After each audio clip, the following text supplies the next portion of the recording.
قرآن کی جو آیات میں نے آپ کے سامنے پڑھی اصل میں یہ ایک واقعہ ہے جس کو اللہ کے نبی بیان فرماتے ہیں اور امام مسلم نے اپنی کتاب میں اس کو ذکر کیا. اللہ کے نبی نے فرمایا کان ملک فی من کان قبلکم وکان لہ ساحر، تم سے پہلے ایک بادشاہ گزرا اور اس نے ایک جادوگر پال رکھا تھا. فلما کبر قال للملک انی قد کبرت فابعث الی غلاما اعلمہ السحر. جب وہ عمر رسیدہ ہو گیا بادشاہ سے عرض کرنے لگا میں اب بڑا ہو گیا ہوں، بڑھاپے میں جا پہنچا ہوں، ایسا کیجئے ایک نوجوان میرے سپرد کر دیجئے، میں اس کو جادو سکھا دوں. فبعث الیہ غلاما یعلمہ، بادشاہ نے ایک نوجوان مقرر کر دیا جو اس کے پاس جا کر جادو سیکھا کرتا تھا. وَكَانَ فِي طَرِيقِهِ إِذَا سَلَكَ رَاهِبٌ، اور جب یہ جادو سیکھنے کے لیے جاتا راستے میں ایک راہب اپنے گرجے میں عبادت میں مصروف ہوتا تھا. فَقَعَدَ إِلَيْهِ وَسَمِعَ كَلَامَهُ، یہ نوجوان اس راہب کے پاس بیٹھتا اور اس کی باتیں سنتا. فَأَعْجَبَهُ، اس نوجوان کو اس راہب کی باتیں اچھی لگتی. وَكَانَ إِذَا أَتَى السَّاحِرُ مَرَّ بِالرَّاهِبِ وَقَعَدَ إِلَيْهِ، جب بھی یہ ساحر کے پاس جاتا راہب کے پاس سے گزرتا اس کے پاس بیٹھتا. فَإِذَا أَتَى السَّاحِرُ ضَرَبَهُ، اور جب یہ ساحر کے پاس جادوگر کے پاس لیٹ پہنچتا ضَرَبَهُ، وہ جادوگر لیٹ ہونے کی وجہ سے اس کو سزا دیتا. فَشَكَا ذَلِكَ إِلَى الرَّاهِبِ، اس بات کی شکایت کہ جادوگر مجھے پیٹتا ہے جب میں آپ کے پاس بیٹھ کر باتیں سنتا ہوں، آپ کی لیٹ ہو جاتا ہوں، اس لیٹ ہونے کی وجہ سے جادوگر مجھے پیٹتا ہے. فقال، راہب اب اس کو طریقہ سمجھا رہا ہے کہ تم ایک تدبیر سے کام لو. کیا؟ اذا خشیت الساحر فقل حبسنی اہلی، جب تجھے جادوگر سے یہ ڈر لگے کہ لیٹ ہونے کی وجہ سے اب تجھے یہ مارے گا تو کہہ حبسنی اہلی، میرے گھر والوں نے کسی کام کی وجہ سے مجھے روک لیا تھا. وَإِذَا خَشِيتَ أَهْلَكَ فَقُلْ حَبَسَنِي السَّاحِرُ، اور جب تجھے گھر والوں سے یہ ڈر لگے کہ لیٹ آنے کی وجہ سے گھر والے تجھے ماریں گے یا باز پرش کریں گے، پھر تو ان کو کہنا حَبَسَنِي السَّاحِرُ، کہ مجھے جادوگر نے کسی کام کے لیے روک لیا تھا. فَبَيْنَمَا هُوَ عَلَى ذَلِكَ، معاملہ ایسے ہی چلتا رہا، وہ راہب کے پاس بھی جاتا رہا اور ساحر جادوگر کے پاس بھی جاتا رہا. اذ اتا علی دابۃ عظیمۃ قد حبست الناس، کچھ ہی دنوں کے بعد ایک بہت بڑا جانور شیر کی صورت میں یا اژدہا کی صورت میں راستے میں جا بیٹھا اور لوگوں کے راستے میں رکاوٹ بن گیا، لوگ آنے جانے سے محروم ہو گئے، راستہ رک گیا. فقال، یہ نوجوان کہنے لگا الیوم اعلم الساحر افضل ام الراہب، آج کے دن پتہ لگے گا کہ جادوگر کا مذہب صحیح ہے یا اس راہب کا مذہب صحیح ہے، آج میں اس بات کا اندازہ لگاؤں گا. فاخذ حجرا، اس نے ایک پتھر اٹھایا. فقال، اور کہنے لگا اللہم ان کان امر الراہب احب الیک من امر الساحر فاقتل هذه الدابہ حتی یمضی الناس، اے اللہ اگر تیرے نزدیک راہب کا دین سچا ہے اور یہ جادوگر جھوٹا ہے، تیرے نزدیک یہ راہب محبوب ہے تیرا اور یہ جادوگر اس سے تجھے نفرت ہے، تو اے اللہ اس پتھر کے ذریعے جو میں مار رہا ہوں اس جانور کو ہلاک کر دے۔ فرماها فقتلها ومضى الناس، اس پتھر نے اللہ کے حکم سے اس جانور کی جان لے لی، جانور مر گیا اور لوگ اس راستے سے گزرنے لگ گئے۔ یہ طاقت اس پتھر میں نہیں تھی، اور یہ طاقت اس نوجوان کے ہاتھ میں نہیں تھی۔ اس کے پتھر نے یا نوجوان کی طاقت نے اس جانور کو نہیں مارا، یہ اس کی طاقت تھی، اس کا حکم تھا، جس نے پرندوں کے پنجوں اور چونچوں میں کنکریاں دیں اور ہاتھیوں کو مار ڈالا۔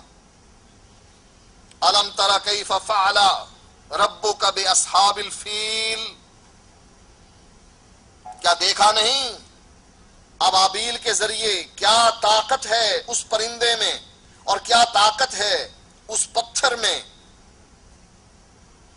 جو ابابیل کی چونچ یا اس کے پنجے سے گرتا ہے، اور ایک ہی پتھر سے اتنے بڑے ہاتھی کو شکار کر لیا جاتا ہے۔ یہ کس کی طاقت ہے؟ یہ اللہ کی طاقت ہے، ابابیل کی نہیں، اس پتھر کی نہیں۔ یہاں بھی یہ طاقت اس نوجوان کی نہیں، بلکہ اللہ تعالی یہ دکھانا چاہتا ہے کہ میں اگر چاہوں تو چیونٹیوں سے ہاتھیوں کو مروا دوں، ابابیلوں کے پنجوں میں پتھروں سے ہاتھیوں کو مروا دوں، نوجوان کے پھینکے ہوئے پتھر سے بڑے اژدہا یا شیر کو مروا دوں، یہ میری طاقت ہے۔ فأتى الراہب فأخبره فقال له الراہب، یہ نوجوان پتھر مارنے کے بعد، پتھر کے ذریعے سے اس جانور کو قتل کرنے کے بعد راہب کے پاس پہنچتا ہے۔ فأخبره، راہب کو وہ پورا قصہ سناتا ہے۔ فقال له الراہب، راہب جواب میں کہتا ہے، اے بنیا انت اليوم افضل منی، اے میرے بیٹے آج تو مجھ سے افضل ہے۔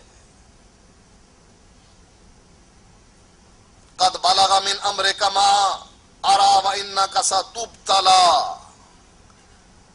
تو اس مقام کو جا پہنچا ہے جس مقام کو میں نہیں پہنچ سکا۔ اللہ تعالی کے حکم سے جو کرامت سرزد ہوئی ہے تیرے ہاتھ پر، وہ آج تک میرے ہاتھ پر سرزد نہیں ہوئی۔ اللہ تیری دعاؤں کو قبول کرنے لگ گیا ہے، اس لیے تو مجھ سے افضل ہے، حالانکہ تو میرا شاگرد ہے۔ ستبتلی، یاد رکھ اب تجھ کو آزمایا جائے گا، اب اس آزمائش میں تو نے پورا اترنا ہے۔ فطوبی للغرباء، جو عقیدہ توحید پر رہتے ہیں آزمائش میں ان کو ڈالا جاتا ہے، اور آزمائش میں وہ پورے اترتے ہیں، پھر ان کے لیے وہ مقامات ہیں کہ جن کا انسان تصور بھی نہیں کر سکتا۔ راہب اس نوجوان کو کہتا ہے اب تجھ کو آزمایا جائے گا۔ فَإِنِ ابْتَلَيْتَ فَلَا تَدُلَّ عَلَيَّ، اور جب تجھ کو آزمایا جائے، آزمائش میں ڈالا جائے، عذاب کی چکی میں، اس کے شکنجے میں تجھ کو جکڑا جائے، میری اطلاع کسی کو نہ دینا کہ میں نے یہ دین راہب سے سیکھا ہے۔ وَكَانَ الْغُلَامُ يُبَرِّئُ الْأَكْمَحَ وَالْأَبْرَصَ وَيُدَاوِي النَّاسَ مِنْ سَائِرِ الْأَدْوَاءِ، یہ نوجوان مادرزاد اندھوں کو بینا کرتا تھا، کوڑی کے مریضوں کو شفا دیتا تھا، ہر قسم کی بیماری کا علاج اس کے پاس تھا۔ اس کے ہاتھ میں کرامت کے ذریعے سے، کرامت ولی کے ہاتھ پر سرزد ہوتی ہے، فعل اللہ کا ہوتا ہے، ولی کے پاس کوئی اختیار نہیں ہوتا۔ معجزہ نبی کے ہاتھ پر ہوتا ہے، فعل اللہ کا ہوتا ہے، نبی کا کوئی اختیار نہیں ہوتا۔ چونکہ اللہ کا فعل ہے، نبی یا ولی کے ہاتھ پر ہو رہا ہے، لہذا معجزہ اور کرامت کہلاتی ہے۔ لیکن معجزے اور کرامت کی تعریف یہ ہے کہ ولی کو کوئی اختیار نہیں ہوتا، چاہے اللہ مانے یا نہ مانے۔ مکے کے مشرک اکٹھے ہو کر آئے، آ کر کہنے لگے ہم تجھ پر ایمان لے آئیں گے، لیکن ایک صورت ہے، مکے کی سرزمین میں نہریں بہا دے، نہروں کے ارد گرد باغات لگوا دے، تیرے ساتھ فرشتے چلیں، پھر ہم تجھ پر ایمان لے آئیں گے کہ واقعی تو اللہ کا نبی ہے۔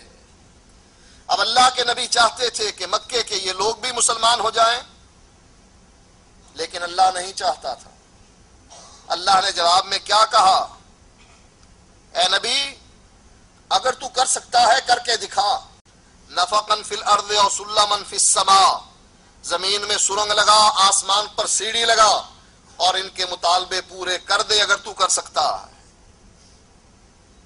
یہ وہی نبی ہے جس کی انگلیوں سے پانی کے چشمے پھوٹے، یہ وہی نبی ہے کہ جس نے 2-3 آدمیوں سے سینکڑوں لوگوں کو کھانا کھلایا، یہ وہی نبی ہے کہ کنویں میں پانی نہیں تھا، اس نے وضو کیا، وضو کا پانی کنویں میں ڈالا، اس وضو کے پانی میں اتنی برکت پیدا کر دی اللہ تعالیٰ نے کہ وہ کنواں پانی سے ابلنے لگا، صحابہ نے اپنے برتن بھر لیے، خود پانی پیا، اپنے جانوروں کو پلایا، پانی پھر بھی اتنا موجود تھا۔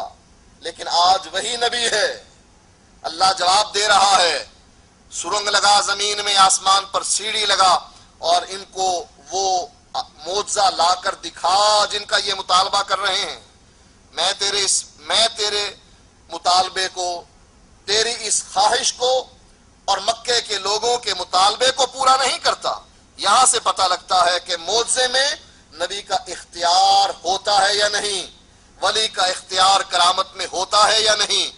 یہ نوجوان جس نے دین سیکھ لیا تھا، اس وقت چونکہ اللہ کے نبی مبعوث نہیں ہوئے تھے، نبی کی نبوت سے پہلے کا زمانہ تھا، اس وقت عیسائیت ہی اسلام تھا، عیسائیت پر عمل کرنا ہی جنت میں جانے کی گارنٹی تھی، لہٰذا اس نے عیسائیت کو سیکھا، اس پر عمل کیا۔ اللہ تعالیٰ نے کرامت کے طور پر مادرزاد اندھوں کو اس کے ہاتھ سے بینا کر دیا، کوڑی کے مریضوں کو شفا دے دی، اور باقی بیماریوں کا بھی یہ علاج کرنے لگا۔ فَسَمِعَ جَلِيسٌ لِلْمَلِكِ وَكَانَ قَدْ عَمِيَ، یہ بات بادشاہ کے درباری کو پتہ لگی، وہ درباری جو اندھا ہو چکا تھا۔ فَأَتَاهُ بِهَدَايَا كَثِيرَةٍ فَقَالَ مَا هَاهُنَا لَكَ أَجْمَعُ إِنْ أَنْتَ شَفَيْتَنِي، کہنے لگا بہت سی چیزیں، تحفے، تحائف، ہدایہ لے کر آیا، اور کہنے لگا یہ جتنی بھی چیزیں ہیں یہ سب تیرے لیے ہیں، میں نے تجھ کو دے دی، لیکن شرط یہ ہے کہ تو مجھ کو شفا دے۔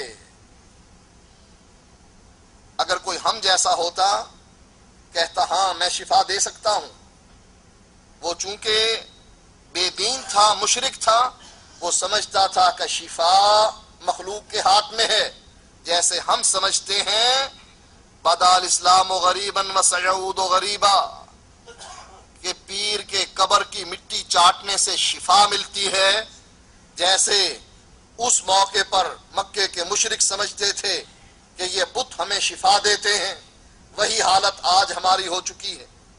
یہ نوجوان کہنے لگا انی لا اشفی احدا، میرے پاس کوئی طاقت نہیں کہ میں کسی کو شفا دے سکوں، انما یشفی اللہ، شفا دینے والا اللہ ہی ہے۔ جیسے ابراہیم علیہ السلام کا قول قرآن میں بیان کیا ہے اللہ تعالیٰ نے، وَإِذَا مَرِضْتُ فَهُوَ يَشْفِينِ، جب میں بیمار پڑتا ہوں تو شفا مجھے اللہ دیتا ہے، بیمار بھی وہی کرتا ہے، شفا بھی وہی دیتا ہے، میرے ہاتھ میں شفا نہیں ہے۔ یہ نوجوان بھی کہنے لگا کہ شفا تو اللہ تعالیٰ دیتا ہے، ہاں میری ایک شرط ہے فَإِنْ آمَنْتَ بِاللَّهِ تَعَالَى دَعَوْتُ اللَّهَ فَشَفَاكَ. میری ایک شرط